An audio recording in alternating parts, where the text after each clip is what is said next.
Story 1. I never thought I'd be the kind of person to experience something I couldn't explain. Something terrifying that I can't shake, even now. I've gone back and forth about whether to share it at all, but maybe writing it down will help. It happened almost exactly a year ago. I was 17, a senior at Greenridge High School in Lansbury, Pennsylvania.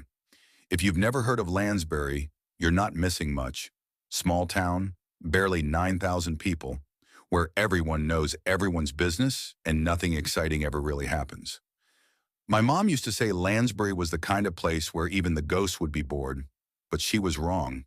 At the time, my whole life revolved around college applications and final exams.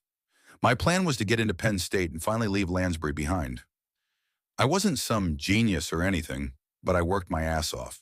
I didn't party, I didn't go out. I just studied. The school had extended the library hours until midnight the week before finals, which was a big deal for Greenridge. Normally, the place would shut down by 5, sharp. But apparently enough students and parents complained, so Principal Myers reluctantly agreed. My house was only about a 10-minute walk from school, so I took full advantage of it. I didn't have siblings, and my dad passed away when I was 8, so our house was always quiet. But there was something about the library, the silence, the smell of old paper and plastic book covers, that helped me focus even more. That particular night was a Thursday. I remember it so clearly because it was the last night I ever set foot in that building. I left the house a little after 6, tossed a granola bar into my backpack, and told Mom I wouldn't be long. "You're not staying till midnight, right?" she asked, drying a plate with one hand while still looking at the TV. "I'll be home by 10. I just want to finish the bio review." "Okay, text me when you're leaving." I nodded, zipped up my hoodie, and stepped into the cool May air. It was barely dark yet, one of those weird dusky evenings where the street lamps start to flicker, but you can still see the orange and pink bleeding across the sky. By the time I reached Greenridge High, the parking lot was mostly empty except for 2 cars, probably the night janitors and maybe one teacher. I let myself in through the side door near the science wing, which they usually kept propped open until 9:30 during finals week. I climbed the stairs to the second floor and walked past the empty classrooms toward the library at the far end of the hall. The place was silent, save for the dull hum of the overhead lights. Inside the library, a few students sat hunched over their notes. Maybe 5 of us total. Nobody spoke. We were all deep in that anxious, jittery final stretch zone. I chose my usual table near the back corner, dropped my bag, and got to work. Time slipped by fast.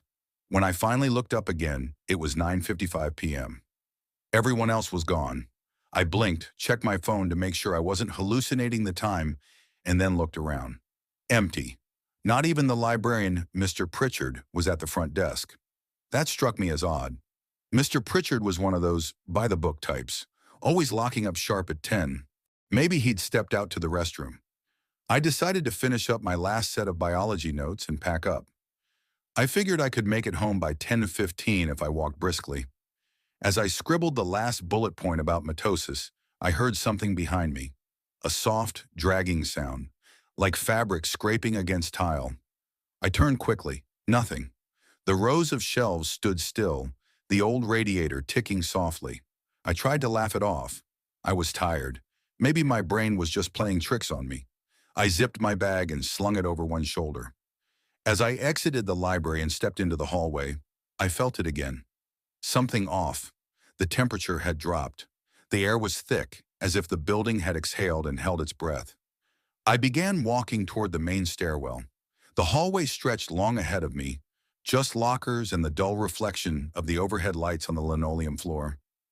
Then I saw her, a woman, standing perfectly still at the far end of the hallway. I stopped walking. My breath caught.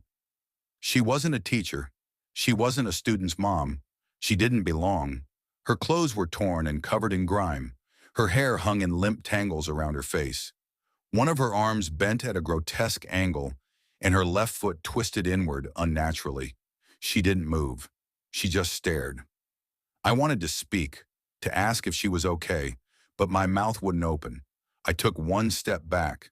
Her head twitched, not turned, twitched, like a broken marionette. I spun on my heel and bolted down the nearest stairwell, skipping steps, gripping the banister so tightly my knuckles turned white. My heart was thudding so loud in my ears I almost didn't hear the whisper. Where is she? I hit the bottom of the stairs and sprinted for the exit. Outside, Lansbury felt like a different town. No traffic, no street sounds, not a single car or pedestrian. Just cold, still air and the echo of my own footsteps. I pulled my hoodie tighter around me and kept walking. I didn't dare look behind me. When I was about a block from home, something caught my eye. A shadow. It stretched out on the sidewalk in front of me, but no one was near me. I stopped walking and looked up. She was there, the same woman, walking just ahead of me now, limping. Her gait was jerky, her head bowed. I don't know how she got in front of me. I never saw her pass. I slowed down, not wanting to get closer, but I couldn't stop watching her. As I approached, I saw her more clearly. Her skin was pale, almost gray. Her fingers were long, bony, twisted. Her right shoulder jutted out as if it had been dislocated and never set right. Suddenly she stopped, turned around, and looked right at me. "Have you seen my daughter?" she asked. Her voice was raspy, hollow, like wind through a broken pipe. I couldn't speak. I shook my head slowly. She stared for a moment, then turned and hobbled away in the direction I had pointed. And then she was gone, just gone. I stood there, frozen, until a scream shattered the silence. It was her, screaming, from somewhere far down the street. "She is here!" And then, nothing, just darkness. When I woke up, I was on the couch in our living room. My neighbor, Mr. Klein, was sitting in the armchair across from me, talking quietly to my mom. They looked over when they saw I was awake. My mom rushed over. "Oh my God, Eli, thank God, are you okay?" I nodded weakly. Mr. Klein told me he found me passed out in the middle of Fairview Street, just a block from our house. I was cold and trembling but had no injuries. He thought maybe I'd had a seizure or passed out from exhaustion. I didn't tell them about the woman. I couldn't. Not yet. A week later, I finally told Mr. Pritchard what had happened. He listened quietly, then got up and walked over to one of the filing cabinets behind his desk. He pulled out a thin, weathered folder. Inside was a yellowed newspaper clipping from 1998. The headline read, "Mother of local student dies after tragic loss." The article was short. A woman named Teresa Langley lost her 10-year-old daughter Marissa in a freak accident on the school playground. She had fallen from the old jungle gym and hit her head on the concrete. Teresa never recovered. She was frequently seen wandering the school grounds late at night, calling out for her daughter. 6 months after the accident, she walked into the woods behind the school and was never seen again. Only her coat was found. Some say her spirit never left. I still study hard. I still want to leave Lansbury. But I never go back to Greenridge High after dark. And sometimes when I walk home late from my part-time job, I take the long way. Because every so often I think I hear her voice, asking for her daughter, and I know she's still out there, limping through the shadows, waiting. Story 2. I've only told 3 people what happened to me that night. 2 of them didn't believe me, and the third won't talk to me anymore. So if you're reading this, I'm not asking you to believe me. I just need you to know, because something is still there. And I think I left part of myself behind with it. I was 17 when it happened. Senior year, Danforth Secondary in Belridge, Oregon. If you haven't heard of Belridge, good. It's the kind of place people stay stuck in. The kind of place where news travels faster than logic. And Danforth? Old building, stiff rules, flickering lights that made you feel like your thoughts stuttered every time they passed over you. I'd transferred there that fall. My mom and I moved from Spokane after she got remarried. I didn't know anyone. I didn't care to. I kept my head down, got decent grades, and told myself this would all be over in 9 months, until I got assigned a spot in the exam study block. They just started this program, keeping the school open late during finals week so students could study on-site with teacher supervision.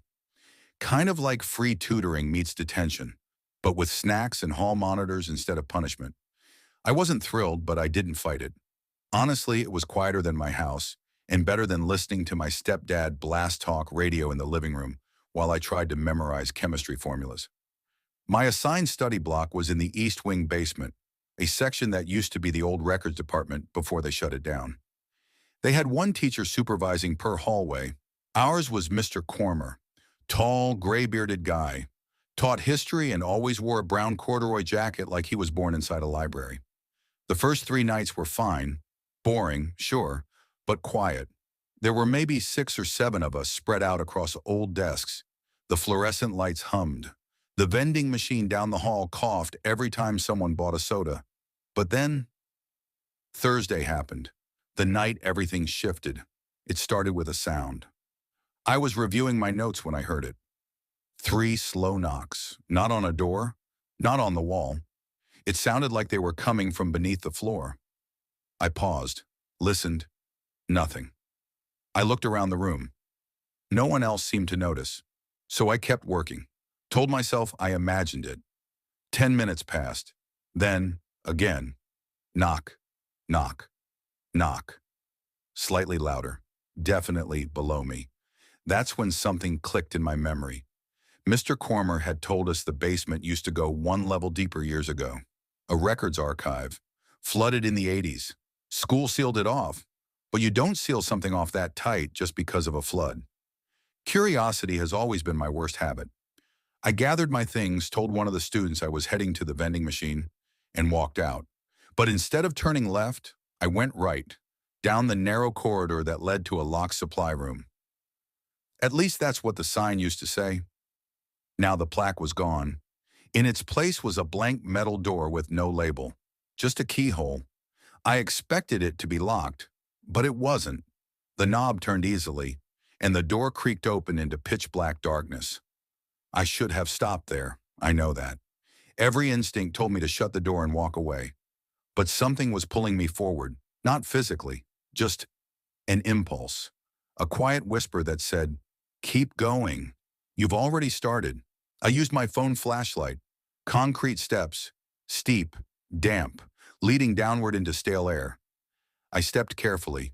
Each footfall sent echoes bouncing off the unseen walls. At the bottom, the stairs opened into a narrow hallway, lined with rusted filing cabinets and overturned chairs. The smell was the worst, like wet paper, old mold, and something coppery underneath. I started walking. My light flickered. And then I saw the room. There was only one. A square room at the end of the hall, door slightly ajar. Inside, the air was colder, heavy like it was pressing down on my lungs. I stepped in. Old desks stacked like barricades. Black and white photos scattered across the floor. Some of them burned at the corners. And in the center of the room, a chair. Not facing me, but there was someone in it. I froze. They didn't move. Their hair was long, wet-looking. A tattered sweater hung off their bony frame. One hand dangled over the armrest. The fingers were long, stiff. I stepped back slowly. The floor creaked. The figure twitched. Then, without turning, they spoke. "You're not supposed to be here." My legs wouldn't move. The voice wasn't angry. It was tired, hollow. "I was trying to leave," I said softly. The head tilted slightly, still not facing me. "She wouldn't stop crying," the voice whispered. "So they locked her in here. Said it would help her think better." My blood ran cold. I don't know who. They never came back. They forgot her. Or they wanted to. Doesn't matter now." The figure turned, but there was no face. Just sunken skin. Where the eyes should have been, the skin was stitched shut. The mouth hung slightly open. Not smiling, not screaming, just wrong. Then it whispered, "You opened the door. Now we remember." I ran. I don't remember screaming. Just the sound of my shoes pounding the concrete, the air scraping in and out of my lungs, my phone light swinging wildly across the walls. I didn't stop until I was back upstairs. The hallway was empty. No students. No Mr. Cormer. All the doors were shut. The only sound was the vending machine, whirring softly as if mocking me. I didn't go back to school the next day, or the next. My mom called in, said I had the flu. When I returned the following week, the door was gone. I don't mean locked, I mean gone. The wall was solid, seamless, as if it never existed. I asked Mr. Cormer if they sealed it again. He just stared at me. There's no door in that hallway, Harper. I asked around. No one remembered hearing knocks.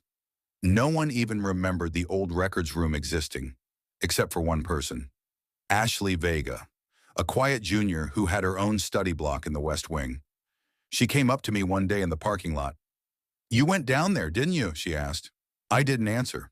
She looked at me and said, "She won't stop crying now. I hear it at night." I still hear it too. The knocks, the whisper. And sometimes when I close my eyes, I see that faceless girl sitting in the chair, waiting, because I opened the door. And now, they remember me. Story 3. I don't talk about what happened sophomore year. Not even when people ask why I left Meadowview. Not even when I wake up gasping in the middle of the night. Sure, I heard that voice again, whispering from the hallway, dragging me back to that day. But now I'm writing it down. Maybe it's the only way I'll ever sleep again. When it started, my biggest problem was grief. We had just buried my brother 2 weeks before school started. Matt was 19, bright, magnetic, the kind of guy everyone liked without trying. He died in a car accident coming home from college. The driver who hit him didn't even stop. My parents didn't talk much after that. My mom stayed in bed a lot. My dad just kept fixing things around the house that weren't broken. I was 16, starting school again like it was just another fall. Meadowview High was small, like the rest of Fox Hollow, a quiet town buried under 6 months of snow and silence. I'd gone there since freshman year, but after Matt's death, I felt like a stranger. Teachers tiptoed around me. Students avoided eye contact. My old friends didn't know what to say, so they said nothing. I started spending most of my time in the back hallway near the old lockers, unused, dented ones near the band room. The light above them always flickered. No one went down there much. It became mine. The first time I heard the whisper, I thought I imagined it. I was sitting on the floor back against the wall, trying to finish an essay for English. The hallway was empty, dead quiet. Then I heard it, a whisper, not like someone mumbling, like someone was inside the locker. "Isaac!" I froze. My name. I stood up, heart pounding, and stared at the row of old metal lockers. They hadn't been used in years. Most didn't even have working locks. "Isaac, it hurts." I stepped back, bumping into the opposite wall. No one was there. The hallway was empty. But the voice, it sounded familiar. I left my things on the floor and ran. The next day, I didn't go back to that hallway, but I couldn't stay away. Not for long. By Friday, I was sitting in the same spot again. Maybe I needed to feel something, anything. At first, nothing happened. I sat for an hour, almost hoping it had just been stress or grief or exhaustion. But then, bang, one of the locker doors snapped open, just one. Locker number 239. It creaked on rusted hinges. I got up slowly, my breath shallow. Inside was a photograph, faded, but I recognized it instantly. It was Matt, my brother, smiling, wearing the hoodie he died in. I hadn't seen that photo before. It wasn't from our house. I didn't tell anyone. What would I say? "Hey, my dead brother left a photo of himself inside an abandoned locker." Instead, I went back the next day, and the next. Every time something new was inside locker number 239. His old notebook, a wristband from his high school graduation, a lighter he used to carry, things I hadn't seen in over a year, things I didn't even know were missing, and always the whisper. "Isaac, come closer. Don't leave me. It's cold here." At first I thought I was going insane, but then I started noticing something else. People around me were acting strange. One morning I caught Ms. Tilley, the school counselor, standing by the locker, just staring at it. Her eyes were wide, red-rimmed. "Do you hear her too?" she whispered, more to herself than me. "Who?" I asked, but she didn't answer. She just walked away, fast, like she didn't want to be seen. Later that week, I found out she took an indefinite leave of absence. Breakdown, they said. Then it was Benny Marks, a junior in band. He started showing up to class pale and shaking. When I saw him near the locker, he avoided my eyes. He muttered, "She's back," before bolting down the hall. It wasn't just about Matt. I dug into school records, talked to one of the janitors, old Mr. Dunlap. who'd been around since the 80s. He didn't want to say much at first, but when I mentioned locker 239, his face changed. That locker should have been welded shut, he muttered, years ago. He told me the story in pieces. In 1991, a girl named Rebecca Quinn had been found dead inside locker 239. She'd gone missing for 3 days. Everyone thought she ran away, but she was locked in there the whole time. No one knew how. When they found her, her fingers were bloodied down to the bone from trying to claw her way out, and she'd scratched something into the metal with her nails. "Let me out." After that, they stopped using the lockers in that wing. But the school didn't want the scandal, so they never told the full story. Her death was written off as a tragic accident, only it wasn't, because every few years someone would report hearing things in that hallway, whispers, crying, screaming. And then another death, quiet, covered up, sometimes ruled suicide, sometimes just vanished. And now it was happening again. That night I went back to locker 239 one last time. I brought a flashlight and a screwdriver. I had to know. I opened it slowly. Empty. But the metal inside was scratched, like someone had torn at it from the inside. And there was blood. Dried, but fresh enough. Then I heard it. Not a whisper. A scream. Echoing inside the metal. Not Matt. Rebecca. "He promised me I wouldn't be alone," she shrieked. "You said you'd stay." And then the locker door slammed shut on my arm. I couldn't move. Couldn't pull free. I screamed for help, but the hallway was empty. And then a second whisper. "Trade places with me." I blacked out. Woke up in the nurse's office. They said I passed out in the hallway. Locker was shut. No one saw anything. My arm was bruised, deep red marks like handprints on my wrist. I left Meadowview 2 weeks later. My parents didn't ask why. Maybe they didn't need to. But sometimes late at night, I still hear her. "Isaac, it hurts." And once a week ago, I got a package in the mail. No return address. Inside was a photo of me, sitting against locker 239, smiling. But I don't remember it being taken. And in the background, just barely visible, a girl with no eyes staring out from inside the locker. Hi everyone, I hope you enjoyed the story. Don't forget to comment and subscribe to my channel. If you haven't already, I'll see you again with another creepy story. Until then, bye.